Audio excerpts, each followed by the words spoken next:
Itong Danjoy kung baliligaw ko. Pero mahal mo.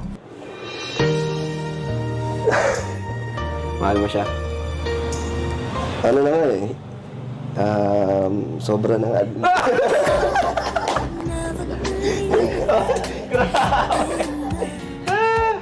Grabe. Grabe. Ano si Dano? Na-hot seat, bro. Ngayon lang siya natanong ng mga ganito eh. Damoy na pinipigilan kasi mas lalo lumala. Ayun si Joy. Nung natin si Joy, bakit blooming siya ngayon, di ba? Ang ganda ni Joy ngayon, no? Di ba, parang wala siyang stress o ano man. Bakit kaya, Joy? Matanong ko lang, no? Ano, stress din po pero di lang halata. May nag-aalaga po kasi. Ito yung namamagitan sa inyo ni Dan ngayon. Oo nga. Ano na ba talaga? Hindi, wala namang masama. Kasi Ano masama? si Dan, binata, ganun din. Wala namang... Oo. Sa amin po, naliligaw po siya at getting to know each other. Wow! Yes na! Kaya naman pala blooming. Oo, nanliligaw na, yes na. Oo, talagang sure na ako na maging manugang Tama na yun. siya. Baka di na kayanin ni Joy mga tanong. Sure na.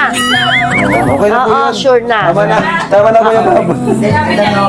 Oh, sige. Tingnan kita ngayon. Oo. Ano ang mga dalawa? Nanliligaw na daw si Dan sa kanya. Sa kanilang dalawa. Eh, Yes na syempre, daw. botong-boto Sure na kay manugang Joy. ko na yan. Grabe, napatunayan ni Joy yung kanyang kabaitan. Yung kanyang... Ayun nga, tinuloy ko yung paalam ko kay Nanay Imelda. Naniligaw ka? Naligawan siya. Sige na, tuluyan mo na. Pusang loob. Hindi naman yung... I-push mo yan na. Oo. Hindi ko naman sa pinipilit si Joy. Hindi ko na siya kinukulit. Hindi ko, ako gusto maging balais si Naimelda. Hindi ko lang alam kung ako ay tanggap niya. Yun lang, simpleng invite Ha? lang lumabas. Sige lang, anong oras? Andito naman ako para Pag sinabi alas 9 o alas 8, punta na. ready para kung sasagutin niya ako sa panliligaw ko or kung ano man, kung ano nung maging desisyon niya, oo naman, respetuhin ko kung ano yung maging kahantungan nito. Maghihintay ka ng kakantungan? Oo, kung hanggang saan mapunta tong etong Danjoy kung panliligaw ko. Pero mahal mo. Mahal mo siya. Yes na!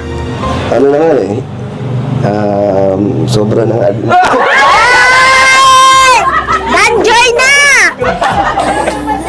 Sobra na! Sobra na daw. Ano si Dano? Oo, di na